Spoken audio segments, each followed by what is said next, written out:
vamos a tratar en esta sesión de aprendizaje sobre grupo sanguíneo, factor RH, eritroblastosis fetal, esto en una primera parte, y luego vamos a ver algo de recuento globular, los glóbulos rojos, cómo se forman, o sea, la eritropoiesis. Vamos a hablar también un poco sobre hemoglobina, ¿no? Tipos de hemoglobina, su síntesis y su degradación. Empezando con grupo sanguíneo, como todos ustedes saben perfectamente, ¿no? Que ya, cómo es que se determina el grupo sanguíneo. Sabemos que nuestra sangre presenta propiedades inmunitarias y antigénicas, ¿no? O sea, están en las membranas de los eritrocitos se encuentran unos receptores específicos que son los que van a indicar qué tipo de grupo sanguíneo tenemos nosotros de acuerdo a la reacción, o sea, la formación de aglutinación o no, ¿no? Dependiendo de el tipo de grupo sanguíneo que tiene cada uno.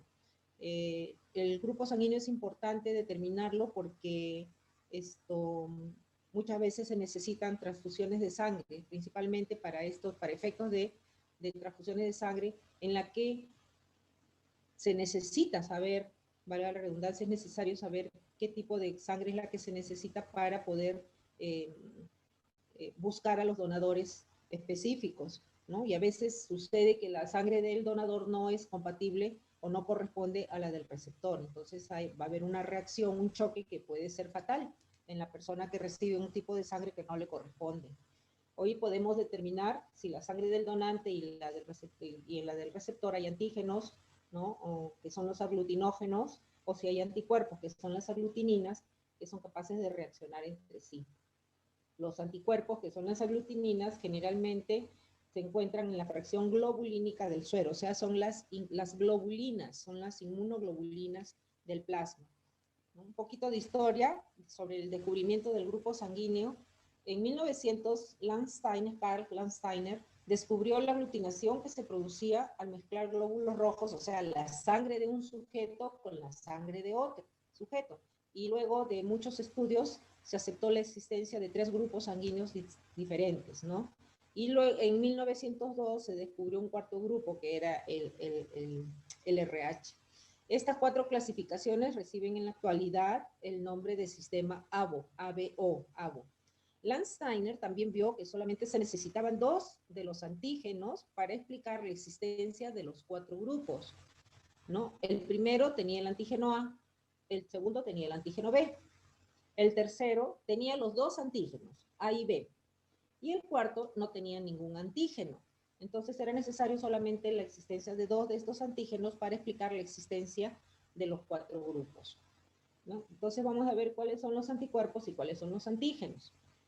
Ahora, en cuanto a los anticuerpos de los grupos sanguíneos, que son las aglutininas, corresponden a las globulinas del plasma, las inmunoglobulinas, que tienen pesos moleculares diferentes, pueden ser naturales, pueden ser de origen inmunitario, y la mayor parte de estos anticuerpos que aglutinan sangre o glóbulos rojos en solución salina son anticuerpos naturales, que circulan en nuestra sangre. En cuanto a los antígenos o los aglutinógenos de los grupos sanguíneos, estos se encuentran en las membranas de los eritrocitos, corresponden a sustancias de naturaleza de carbohidratos y de proteínas, ¿no? Entonces tenemos polisacáridos y tenemos polipéptidos en las membranas de los eritrocitos, que son los antígenos que van a determinar si somos de tal o cual grupo sanguíneo. En los hematíes humanos, en los eritrocitos humanos, se ha encontrado un mínimo de 30 antígenos comunes, ¿no? Sin embargo, hay 2 grupos especiales de antígenos que muestran gran tendencia a causar reacciones por transfusión: el sistema ABO y el sistema RH.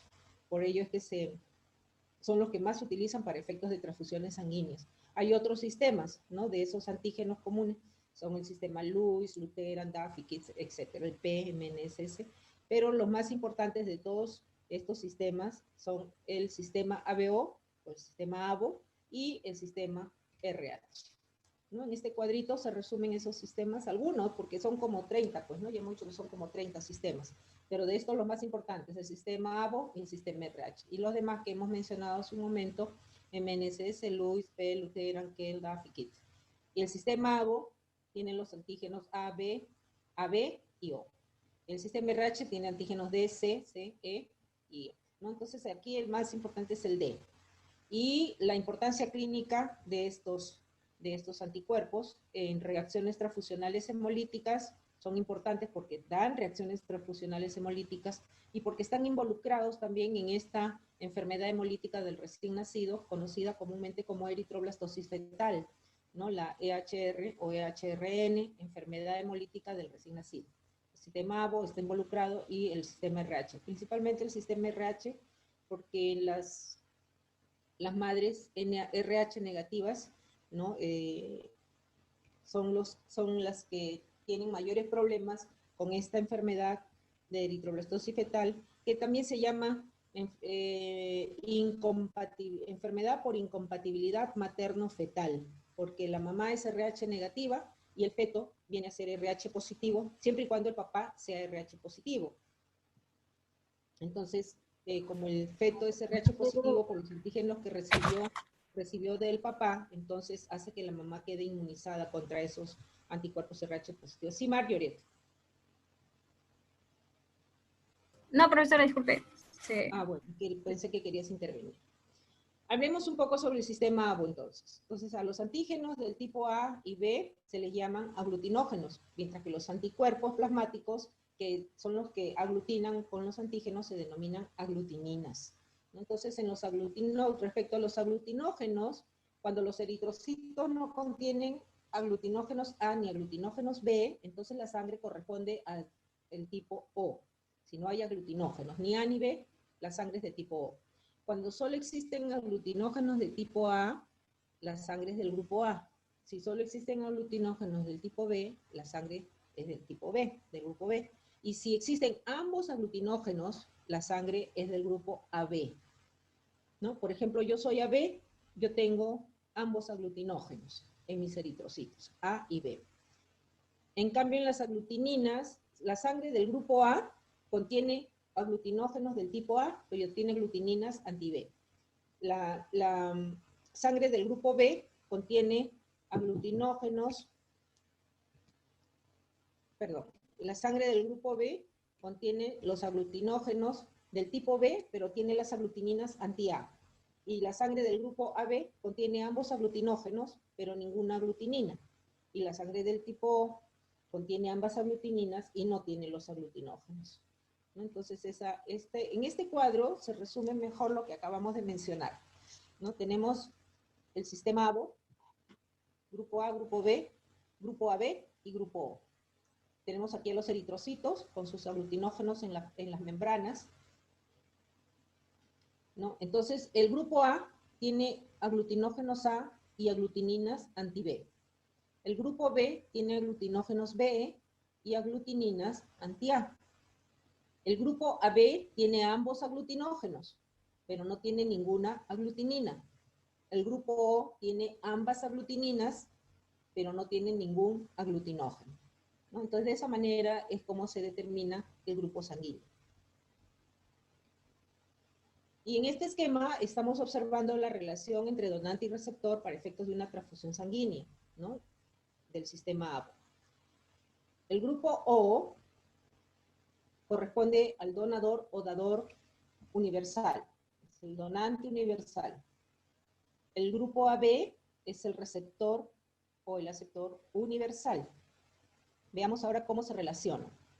El grupo O le puede dar y puede recibir de O, pero el grupo O le da al grupo A, le da al grupo B y le da al grupo AB.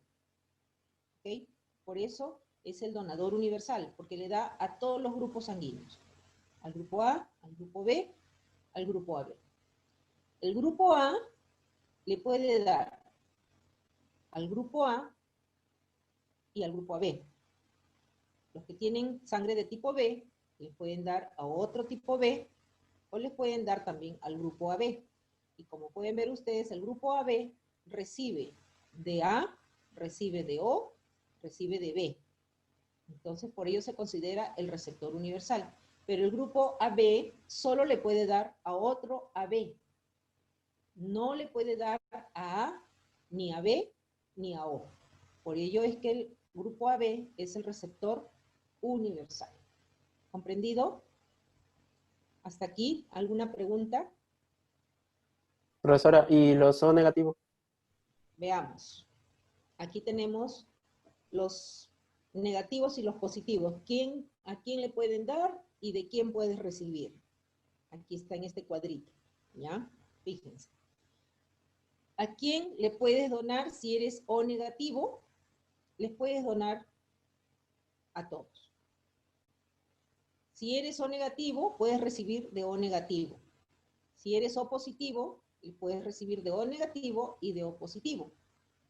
Si eres A negativo, puedes recibir de O negativo y de A negativo. Si eres A positivo, puedes recibir de O negativo, O positivo, A negativo y A positivo. Si eres B negativo, puedes recibir solamente de O negativo y de B negativo. Si eres B positivo, puedes recibir de O negativo, de O positivo, de B negativo y de B positivo. Si eres AB negativo, puedes recibir de O negativo, de A negativo y de B negativo. Y si eres AB positivo, puedes recibir de todos, porque el AB es el receptor universal y el O es el dador universal. ¿Ya? Entonces, esta es la relación que existe entre los diferentes tipos de grupo sanguíneo y factor RH. ¿Comprendiste, Renato? Sí, profesora. Ok. ¿Alguna otra pregunta?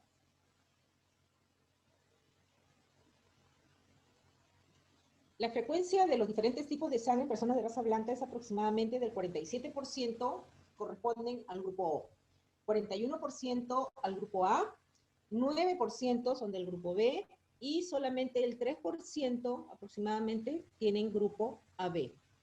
¿Ok? Es el más común, es el grupo O. Y el grupo O, ¿qué es lo que tiene? ¿Ambos aglutinógenos o ambas aglutininas? De acuerdo a lo que hemos mencionado.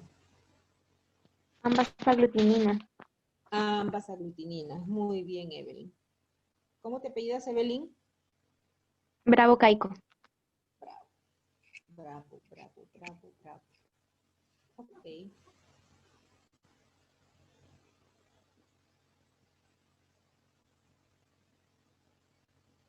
Muy bien. Ahora, ¿el grupo AB tiene ambos aglutinógenos o ambas aglutininas? Solamente tiene aglutinina AB y no tiene aglutinógeno. El grupo AB Ujú. tiene Aglutinina AB y no tiene aglutinógeno. Es al revés, profesora. ¿Al revés?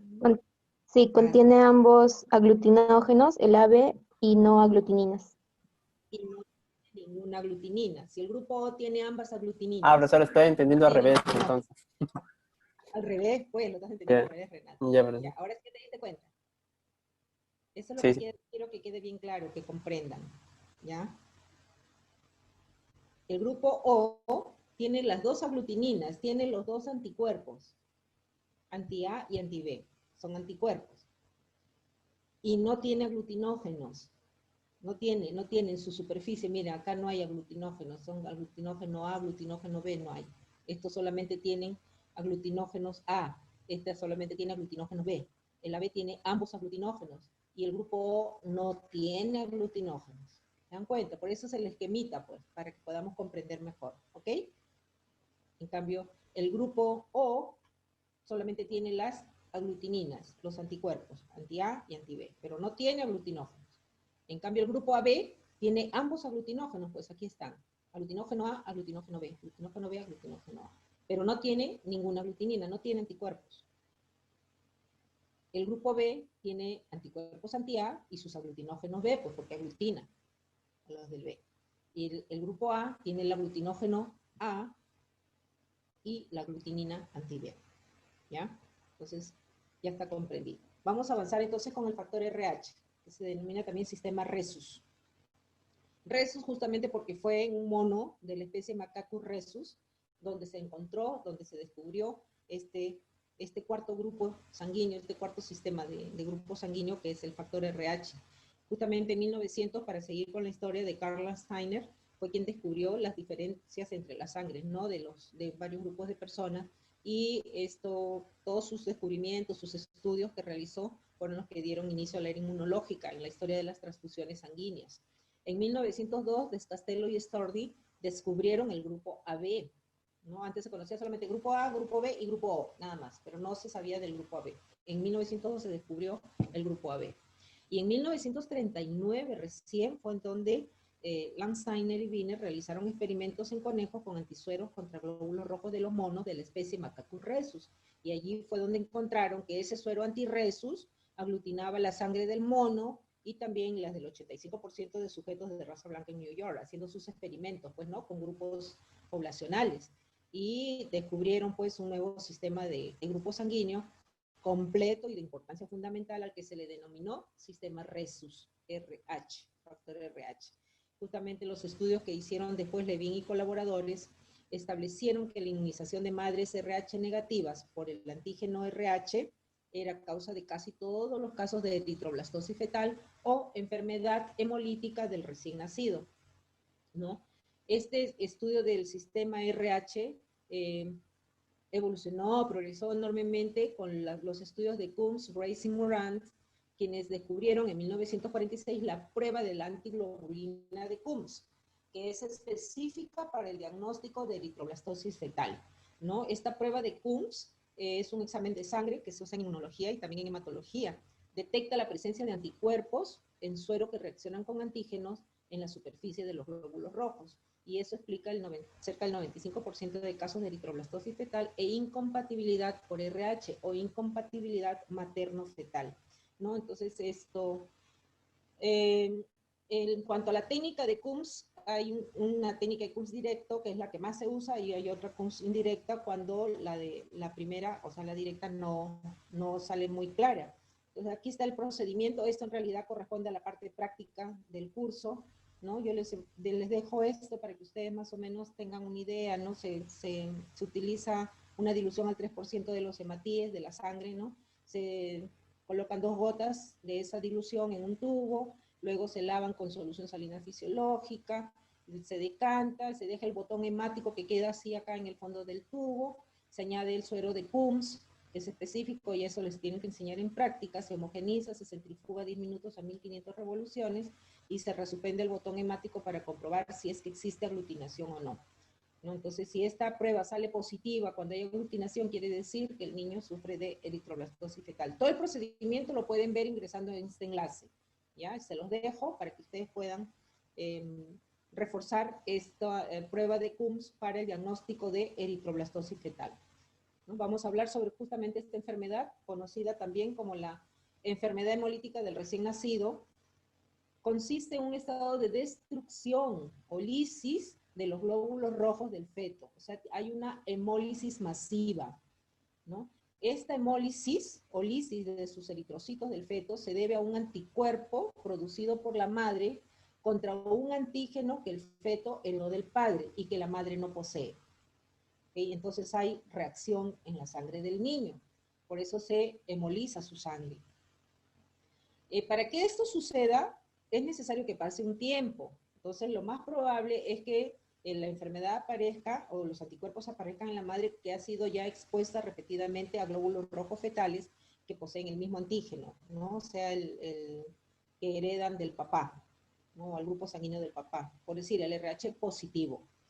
Y la probabilidad de la enfermedad aumenta en los partos posteriores. O sea, generalmente el primer niño, el primer hijo, el primer bebé que nace normal, a pesar de ser la madre RH negativa, ¿no? Pero el niño nace normal porque la madre no está sensibilizada contra el RH positivo del niño que heredó del papá, ¿correcto? Entonces,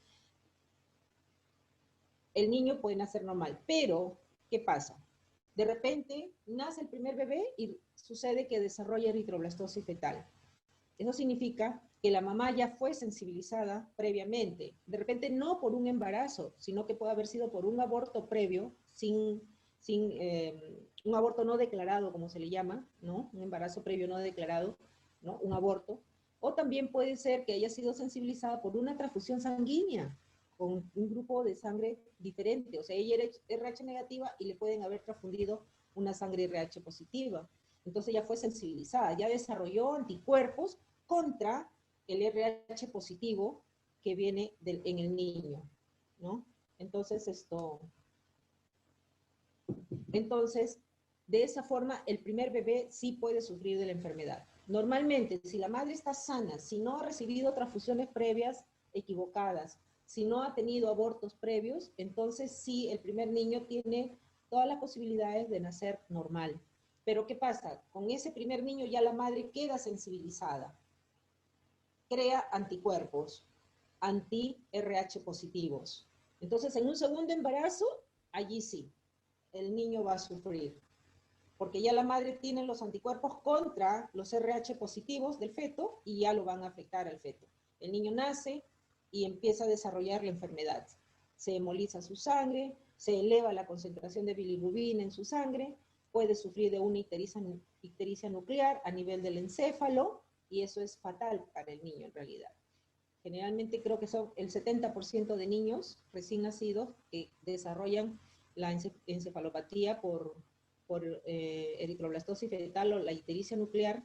70% de los niños fallecen. Y los que sobreviven quedan con secuela, quedan con sordera, con ataxia, ¿no? Tienen problemas, retardo mental, ¿no? Entonces es bastante complicada la enfermedad, pues, ¿no? Diamond señala que basta de 0,1 a 1 mililitro de sangre para que la madre quede sensibilizada, ¿no? O sea, cantidades pequeñísimas, la madre queda sensibilizada, crea anticuerpos contra los RH positivos que heredan los fetos del papá. Bueno, ya lo que está acá en la primera parte ya lo hemos mencionado.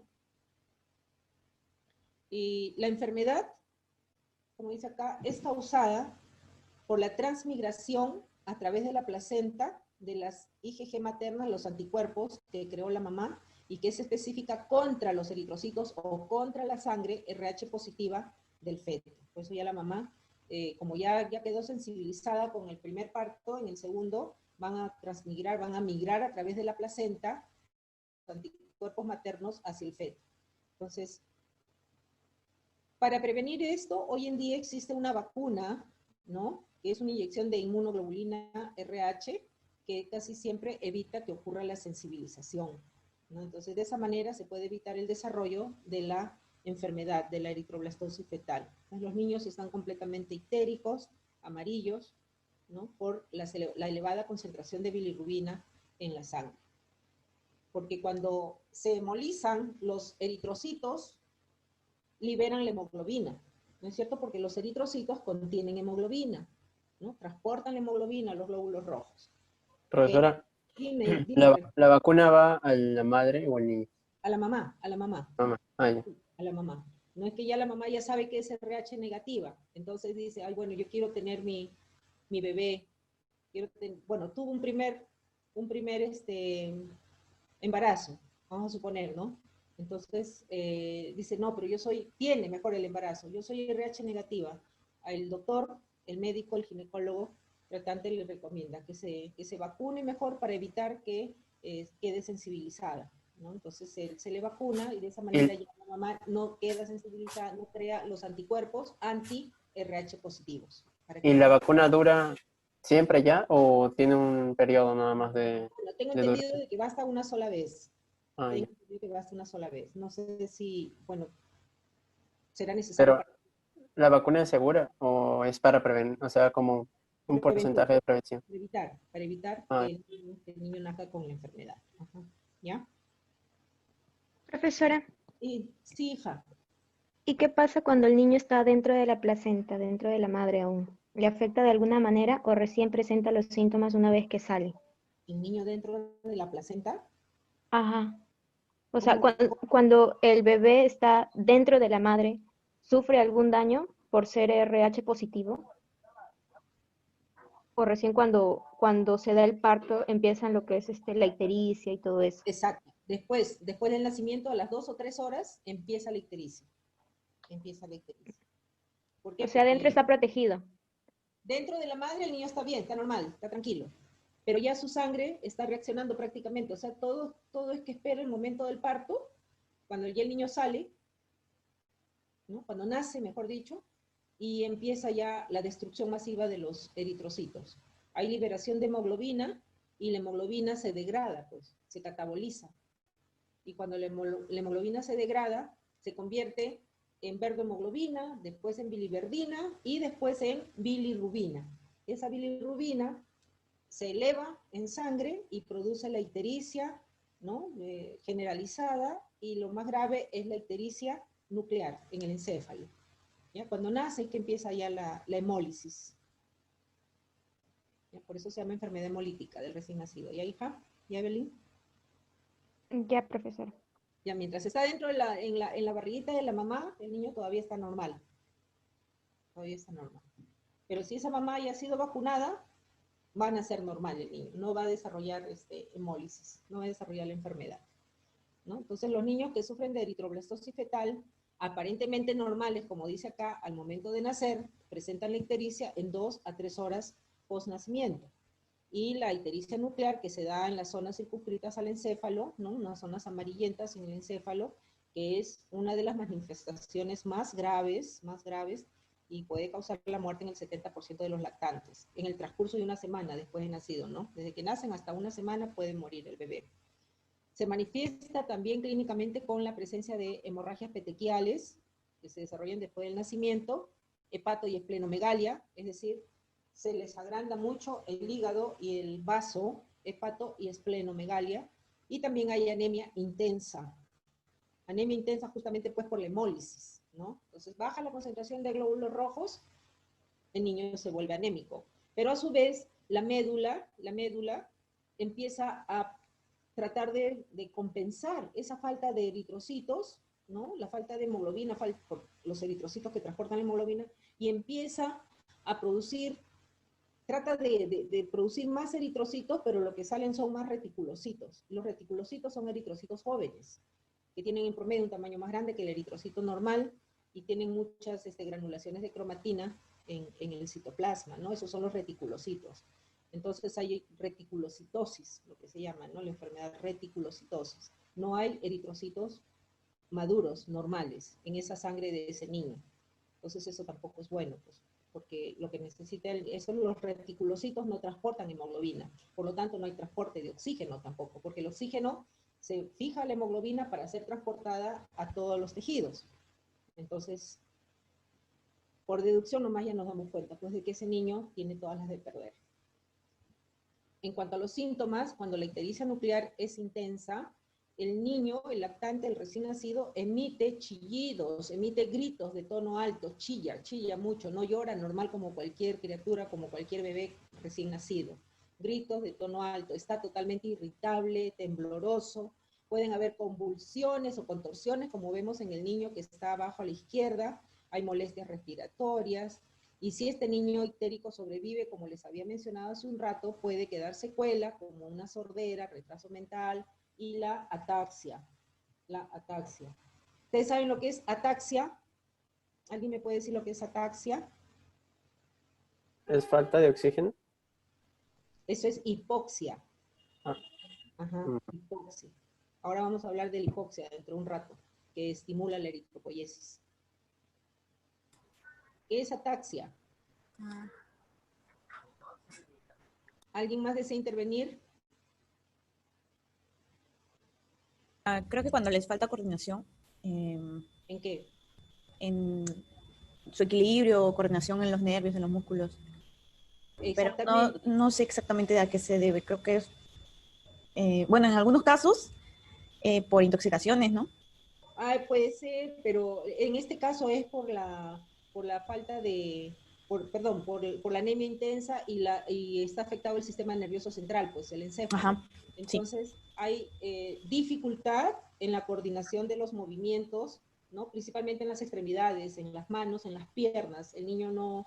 Claro, porque por el daño al cerebro que hay, por eso justamente se... Exacto, por el daño cerebral, entonces el niño queda con ataxia, ¿no? Dificultad en sus movimientos, no va a poder caminar, no se va a poder sentar bien, no va a poder agarrar bien las cosas porque tiene las manos afectadas, los brazos, las piernas, ¿no? Sobre todo las extremidades.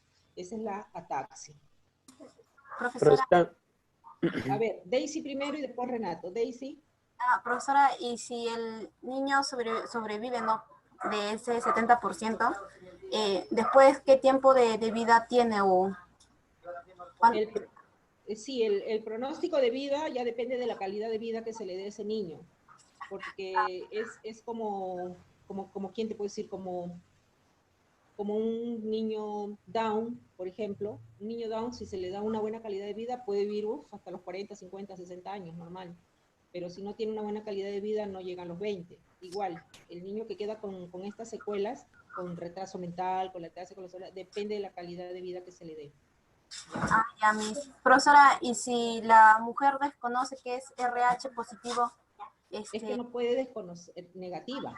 No puede desconocer porque... Antes de firmar el acta del matrimonio te piden tus exámenes, tus análisis de sangre. Es fundamental, exacto. Es fundamental saber cuál es el grupo sanguíneo por si se necesita para hacer una transfusión o intervenir quirúrgicamente. Tiene que saber, de todas maneras. Saber prioridad. Así es. Ya me Renato.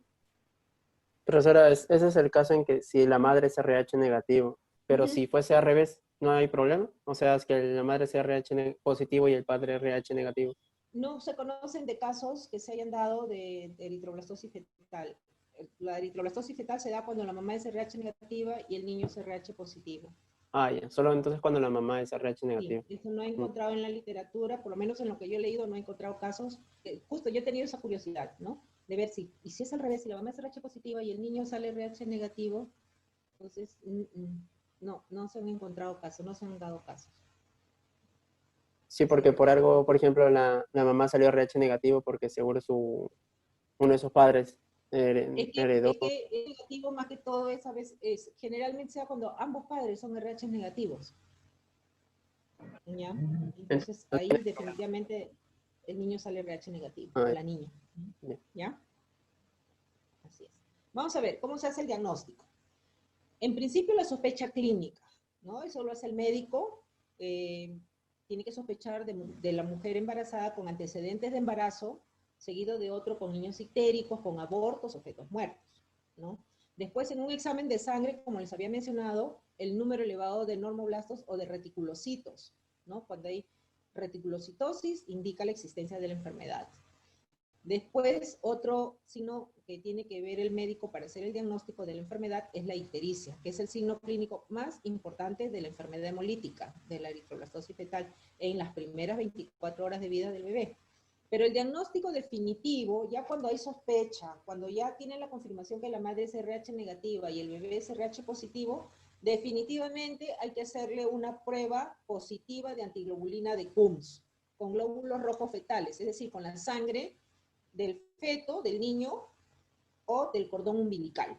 Si la prueba sale positiva, ya ese es el diagnóstico definitivo que me dice que sí, efectivamente, el niño sufre de enfermedad hemolítica del recién nacido o eritroblastosis fetal, ¿no? Y ya, bueno, lo único que queda pues nomás es ya el tratamiento médico, de eso se encarga el médico, nosotros solamente hacemos las pruebas, ¿ya? Y terminamos con grupo sanguíneo y terminamos con factor RH y eritroblastosis fetal. Ahora vamos a ver lo que respecta al recuento globular y empezamos con los glóbulos rojos. O sea, un conteo, como dice, recuento globular, significa que vamos a contabilizar la cantidad de glóbulos rojos que están contenidos en un microlitro de sangre o en un milímetro cúbico de sangre. Esto depende del sexo. En el varón, el promedio normal en un recuento globular de eritrocitos es de 5,4 millones de glóbulos rojos por microlitro de sangre.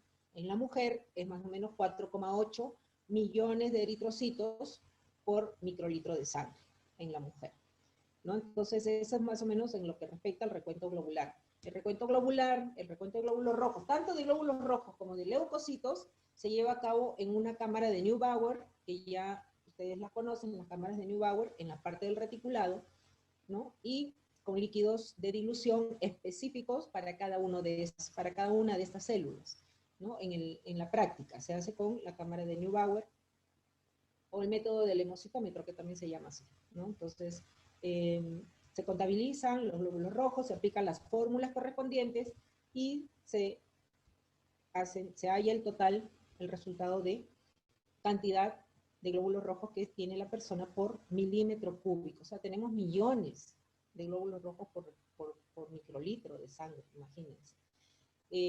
Los glóbulos rojos, en realidad, cuando ya salen a la circulación y se consideran ya glóbulos rojos maduros, estos no tienen núcleo, son discos bicóncavos, ¿no? Como podemos apreciar en la imagen, entonces tienen una doble hendidura central, al microscopio se ven con una especie de tinción, oscurecimiento en la parte central, y no tienen núcleo. Pero en algunos vertebrados pueden tener núcleo y no tienen la forma esférica normal que tienen en el ser humano, pueden ser ovales. Función de los glóbulos rojos es transportar la hemoglobina, ¿no? Transportar la hemoglobina, y estos pierden pues su núcleo antes de ingresar a la circulación, después del proceso de eritropoyesis. El promedio de vida de los glóbulos rojos en la sangre circulante es de 120 días. O sea, cada 120 días se está renovando los eritrocitos en nuestra sangre. Cada glóbulo rojo transporta aproximadamente 29 picogramos de hemoglobina, y tenemos cerca de 3 por 10 a la 13 eritrocitos, ¿no? En total, y por lo tanto vamos a tener aproximadamente 900 gramos de hemoglobina en la sangre circulante en un varón adulto, considerando los 5,4 millones de eritrocitos por microlitro de sangre. Profesora. Hijo. Entonces, yo leí que, bueno, los hospitales promueven la donación de sangre. ¿Es bueno donar sangre por el mismo hecho de que lo renuevas y los eritrocitos son nuevos? O sea, leí un beneficio de donar sangre, no sé si me entiende. Ah, que haces un recambio claro, porque claro. De todas maneras, como ya donaste, ya te sacaron un cuarto de litro de sangre, esa sangre tiene que ser repuesta. Entonces la médula empieza Entonces es bueno la donación de sangre. O sea, muy aparte de apoyar, es bueno para el mismo donante. Sí, pero es que también en nuestro organismo la homeostasis, teniendo una homeostasis normal, ya no sería necesario estar donando, porque tampoco puedes estar donando siempre. No es bueno tampoco estar donando siempre. ¿Correcto? Entonces cada organismo hace su propia homeostasis, es decir, mantiene su equilibrio, su estado normal. Entonces, si donas en una oportunidad, bueno, te sirve para poder renovar tus eritrocitos, ¿no? Para renovar tus leucocitos y tus plaquetas. Pero pues, hacerlo pues una vez, qué sé yo, al año, o cada 2 años, o cada 5 años, ¿no? No lo vas a estar haciendo todos los meses, o cada 120 días. No, no es bueno tampoco, porque tu médula no la puedes hacer trabajar. Profesora, ¿y los que venden sangre, por ejemplo, fuera de hospitales? Es que lo hacen por negocio, pues sí. Pero ¿cuál sería por eso, la desventaja es que no se puede estar donando sangre todo el tiempo porque la médula no tiene la facilidad de poder hacer una eritropoyesis o una hematopoyesis tan acelerada, por decirlo de alguna manera, ¿no? Porque se desgasta la médula, te puede conllevar enfermedades no solamente de anemias. A la médula ósea. ¿Perdón? Enfermedades a la médula ósea. En la médula ósea, obviamente. O sea que, profesor, ¿no hay medicamentos que puedan ayudar a que eso se acelere? Medicamentos que aceleren la eritropoyesis. Claro, no existen. No. Ya. Es un proceso normal propio de nuestro organismo, la hematopoiesis o hemocitopoiesis, ¿no? En la hematopoiesis se forman eritrocitos, leucocitos y plaquetas. En la eritropoiesis solamente se forman eritrocitos, ¿correcto? Yeah. Pero la médula hace hematopoiesis. Creo que eso lo estudiamos la semana pasada, ¿no? Profesora, cuando hablamos, ¿se acuerda sobre la falta de oxígeno cuando te ibas a la sierra? Uh-huh. Y usted dijo de las pastillas que no sabía cómo funcionaban, pero sí. Usted dijo algo como que aumentaban la producción de eritrocitos acelerando. No. Yo no he dicho que las pastillas, las Soroche Pills, te aumentan No. Usted dijo que no sabía cuál era su función. Entonces se suponía que... Su composición, no sé cuál era su mecanismo de acción. Ya, pero o sea, dijo como que... O sea, yo fui el que le preguntó y dijo como que ayudaba a que se produzcan los eritrocitos de una forma más continua. De alguna manera sí.